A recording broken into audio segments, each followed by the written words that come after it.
Hey everyone, this week I'm going to focus on the most significant economic driver in the US, consumption. Specifically, I'll zero in on retail sales. Core retail sales, which excludes food and gas, set a new record last month. In total, consumers spent about $468 billion on stuff. That's up about 6% from last year and up almost 24% from prior to the pandemic. Of course, inflation is high, so most people want the inflation-adjusted growth numbers.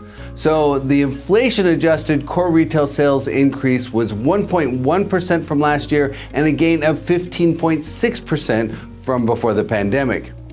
That's really healthy growth, and it's broad-based, including gains in about every retail subsector, from building materials to apparel to restaurants. In addition to supporting the economy, the retail sector is creating jobs.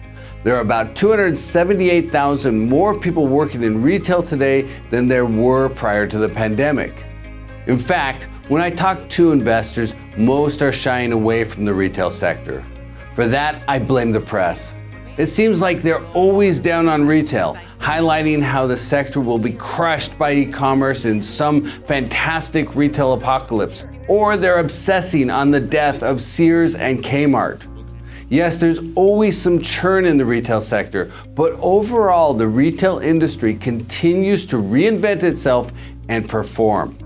During the pandemic, a lot of retailers and restaurants permanently shuttered.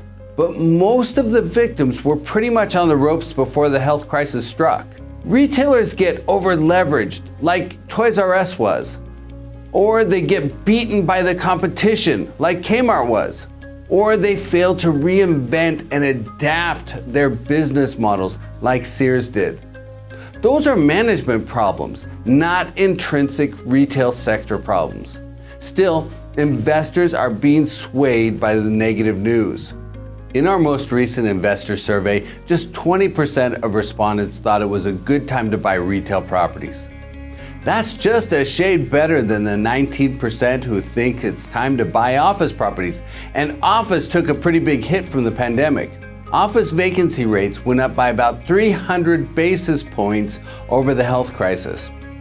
Conversely, multi-tenant retail vacancy rates are only 40 basis points higher than their pre-pandemic level, and they've gone down in each of the last 3 quarters. And average asking rents at retail centers are 5.5% higher than they were before the pandemic. A lot of investors can't believe that retail is actually doing well. To cross-check the positive metrics, I looked at foot traffic at retail locations. In March, about 5.4 million people visited retail properties. That's about 6% higher than in March of 2020, just before the lockdown. And the momentum is rising, especially as states like New York and California, which recently ended many of their COVID safety protocols. It looks like the store-based retail outlook is gaining momentum. But while multi-tenant retail properties are outperforming expectations, the investment activity is still constrained. The total number of commercial real estate transactions were 31% higher in 2021 compared to 2019, but the total number of multi-tenant retail transactions was only up by 18%. In addition, retail hasn't seen the same level of cap rate compression as more actively pursued properties like apartments.